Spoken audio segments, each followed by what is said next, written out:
अस्सलामुअलैकुम everyone, this is Faisal Aslam और इस वीडियो में हम बात करेंगे सितंबर के महीने के इंटरनेशनल करंट अफेयर्स की। International current affairs of September 2021। Let's just begin. United Nations celebrates international day of peace on, मतलब यूनाइटेड नेशंस जो है वो अमन का जो कौमी दिन है वो कब सेलिब्रेट करता है? 21 ऑफ सितंबर ईच ईयर। कौन सा मुल्क है जो मुमकिन तौर पर पाकिस्तान से JF-17 थंडर खरीद सकता है अगले कुछ अरसे में? तो अर्जेंटीना पाकिस्तान से JF-17 थंडर खरीदने का इरादा रखता है। अर्जेंटीनियन गवर्नमेंट जो है वो प्लान कर रही है, इस दफ़ा उन्होंने बजट में एक एलोकेशन दी है 664 मिलियन US डॉलर्स की 12 JF-17 थंडर ए ब्लॉक 3 फाइटर्स पाकिस्तान से खरीदने के लिए। 1982 में अर्जेंटीना और ब्रिटेन की एक जंग हुई थी जिसको फॉकलैंड वॉर कहा गया। उसके बाद बरतानिया ने मुख्तलिफ ममालिक पर ये उनको कहा हुआ है कि अर्जेंटीना को आपने किसी भी किस्म का कोई असलहा फरोख्त नहीं करना। अर्जेंटीना की अभी तक किसी भी मुल्क के साथ कोई जंग नहीं हुई है सिवाय एक जंग के जो कि बरतानिया के साथ हुई है, और इसी वजह से बरतानिया ने अर्जेंटीना को कोई भी चीज़ फरोख्त करने पे, असलहा वगैरह फरोख्त करने पे पाबंदी लगाई हुई है। लेकिन पाकिस्तान ने इनके साथ ये डील मुमकिन तौर पर शायद साइन कर ली है अंदर खाते में।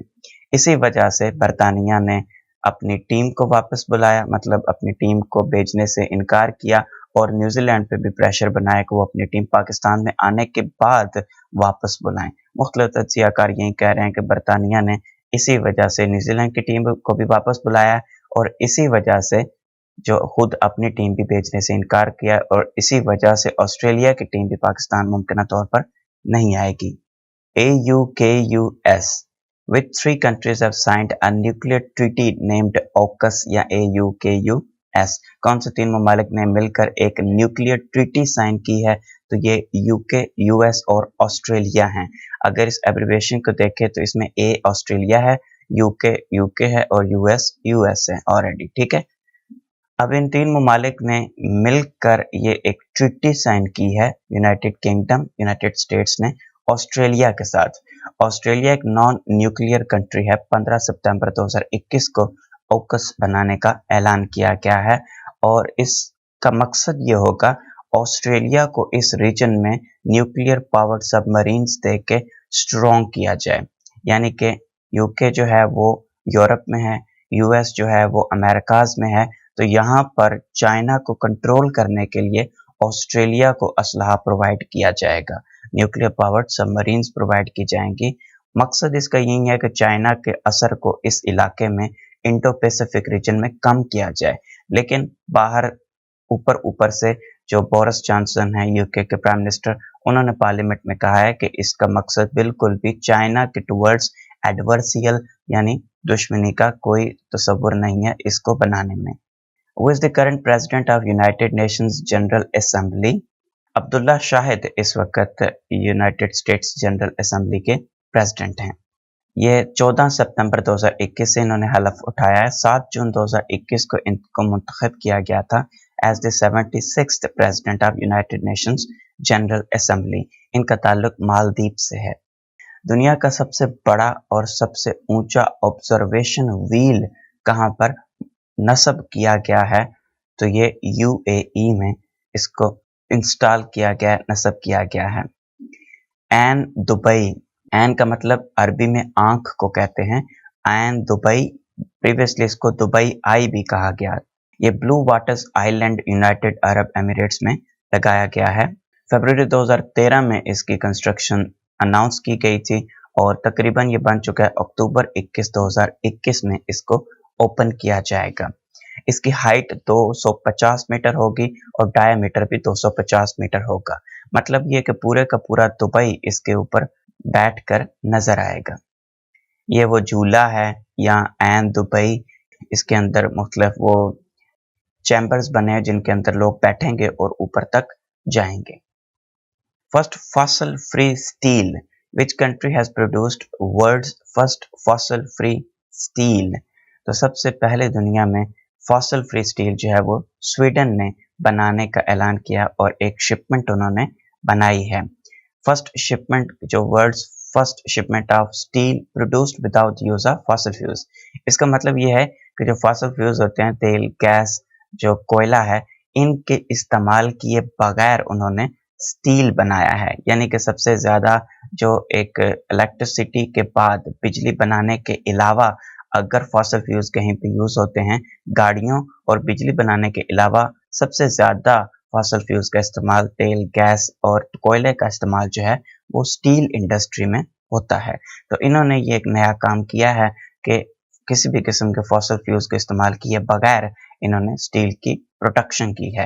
लेकिन इंडस्ट्रियल प्रोडक्शन के लिए उन्होंने कहा है कि 2026 तक हम इस काबिल हो जाएंगे कि इंडस्ट्रियल लेवल तक इसकी प्रोडक्शन कर सकेंगे। ये एक मूव है, एक सिग्निफिकेंट मूव है। तब्दीलियां आ रही हैं, मौसमियाती तब्दीलियां आ रही हैं, कार्बन की इमिशन ज़्यादा होने की वजह से उसको कम करने में इससे मदद मिलेगी।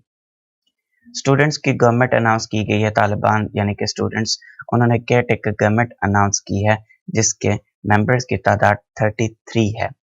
इसके अलावा जो गवर्नमेंट ऑफ तालिबान है, स्टूडेंट्स गवर्नमेंट है, इसमें जो prime minister of Taliban announce किया गया है उनका नाम मुल्ला मोहम्मद हसन अखंद है। ये एक इंटरिम गवर्नमेंट का मेन जो बेसिक स्ट्रक्चर है, इसमें जो टॉप अथॉरिटी है तालिबान की वो इनके अमीरुल मोमिनीन हैबतुल्लाह अखुंदज़ादा हैं, जो कि पश्तून है अखुंदज़ादा या अखुंदज़ादा।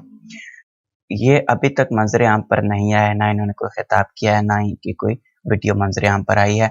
कहने वाले कुछ ये भी कह रहे हैं कि शायद ये इनको किसी हमले में मारा जा चुका है, ये फौत हो चुके हैं, मर चुके हैं, लेकिन अभी तक सामने नहीं आए। जबकि तालिबान की तरफ से एश्योरेंस करवाई गई है कि जिंदा हैं, ठीक हैं, लेकिन इनको सामने अभी नहीं लाया गया। और प्राइम मिनिस्टर जो एक्टिंग प्राइम मिनिस्टर का ऐलान किया गया मुल्ला मोहम्मद हसन अखुंद, ये पश्तून है, जबकि 2 डेप्यूटी प्राइम मिनिस्टर्स का भी ऐलान किया गया, एक अब्दुल गनी बरदार और एक अब्दुल सलाम हनफी। अब्दुल सलाम हनफी उज़्बक हैं। तालिबान की इस गवर्नमेंट में 30 पश्तून हैं, पश्तो स्पीकिंग, 2 ताजिक हैं और एक उज़्बक है। तो 33 पर्सन्स की ये एक एक्टिंग इंटरिम या उबूरी हुकूमत जो है वो मुतारफ करवाई गई है। 2020 के समर पैरा ओलंपिक्स 2021 में ये भी हुए, ओलंपिक्स भी 2021 में हुए, लेकिन इनको ब्रांडिंग पर्पस के लिए 2020 ही कहा गया। तो इसमें पाकिस्तान ने 1 गोल्ड मेडल हासिल किया है। फर्स्ट टाइम पाकिस्तान ने पैरा ओलंपिक्स में कोई गोल्ड मेडल हासिल किया है। 2020 के जो समर पैरा ओलंपिक्स हैं या इनको पैरालंपिक्स भी कहा गया, international multi sport para sports है। ये 24 अगस्त से 5 सितंबर 2021 को टोक्यो, जापान में मुनक्कद किया गया। These were 16th Summer Paralympic Games as organized by International Paralympic Committee.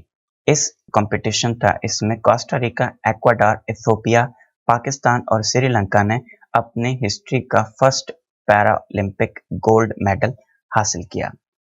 Paralympic से मुराद ये है कि वो उन लोगों की पैरा ओलंपिक्स जिनके अंदर कोई ना कोई फिजिकल डिसेबिलिटी मौजूद होती है, यानी कि वो आंखों से अंधे हो सकते हैं, लंगड़े हो सकते हैं या किसी भी और तरह की उनके अंदर कोई ना कोई फिजिकल डिसेबिलिटी मौजूद होती है, तो वो इस जो पैरालंपिक्स हैं इसमें हिस्सा लेते हैं। Oldest surviving parliament, what is the oldest surviving parliament of the world? तो आइसलैंड की पार्लियामेंट को ओल्डेस्ट सर्वाइविंग पार्लियामेंट समझा जाता है। इसका नाम आल्थिंग है। आइसलैंडर्स ने 25 सितंबर 2021 को, ये एमसीक्यूज मैंने ऐड इसलिए किया क्योंकि इसके जो ओल्डेस्ट पार्लियामेंट है जिसका नाम आल्थिंग है, इसके 25 सितंबर 2021 को इलेक्शंस हुए हैं। तो आइसलैंडर्स ने इसके मेंबर्स को मुंतखब किया है 25 सितंबर 2021 को। The oldest surviving parliament in the world. वैसे दुनिया की सबसे पुरानी जमहूरियत ग्रीस यानी यूनान को कहा जाता है, लेकिन ये जो इनकी पार्लियामेंट है ये ओल्डेस्ट सर्वाइविंग पार्लियामेंट है। आल्थिंग को 930 ईस्वी में पहली दफा कायम किया गया था। Head of which country stepping down after 16 consecutive years of being the head? तो जर्मनी की जो हेड हैं, जो चांसलर हैं, एंजेला मर्केल, वो फाइनली 16 साल इक़्तिदार में रहने के बाद उन्होंने इस दफ़ा इलेक्शन ना लड़ने का फैसला किया है। फेडरल इलेक्शंस जर्मनी में 26 सितंबर 2021 को मुनक्कद किए गए, जो कि उनकी 20th बुंदेस्टैग यानी कि उनकी जो पार्लियामेंट है उसको मुंतखब करने के लिए थे। जो इस वक्त चांसलर हैं एंजेला मर्केल, 2005 में ये अपॉइंट हुई थी चांसलर। उसके बाद ये मुसलसल इलेक्शन जीतती आई हैं। इस दफ़ा भी शायद ये जीत जाती, लेकिन इन्होंने खुद अपने तौर पर इलेक्शन ना लड़ने का फैसला किया है। और ये जर्मनी की तारीख में, पोस्ट वॉर तारीख में फर्स्ट टाइम है कि किसी चांसलर ने री इलेक्शन नहीं लिया। Which country recently legalized the same sex marriage? Homosexual की मैरिज के लिए जो लीगलाइजेशन का बिल है वो किस मुल्क ने रिसेंटली पास किया है? तो वो स्विट्जरलैंड है। इन्होंने 26 सितंबर 2021 को एक रेफरेंडम करवाया जिसमें लोगों से पूछा गया कि क्या सेम सेक्स मैरिज अलाउ होनी चाहिए या नहीं। तो 64.1% लोगों ने यस और 35.9% लोगों ने नो के हक में वोट दिया। इससे पहले 2020 में कोस्टा रिका ने इसको लीगलाइज किया था। 29 कंट्रीज हैं अब तक जिन्होंने सेम सेक्स मैरिजेस को लीगलाइज किया हुआ है अपने मुल्क में। तो रिसेंटली जो है वो स्विट्जरलैंड ने इसको 26 सितंबर 2021 को रेफरेंडम करवाया है और 2022 में इसको बाकायदा तौर पर कानून का हिस्सा बनाया जाएगा। That was all for this video. Thank you so much for watching. Allah Hafiz.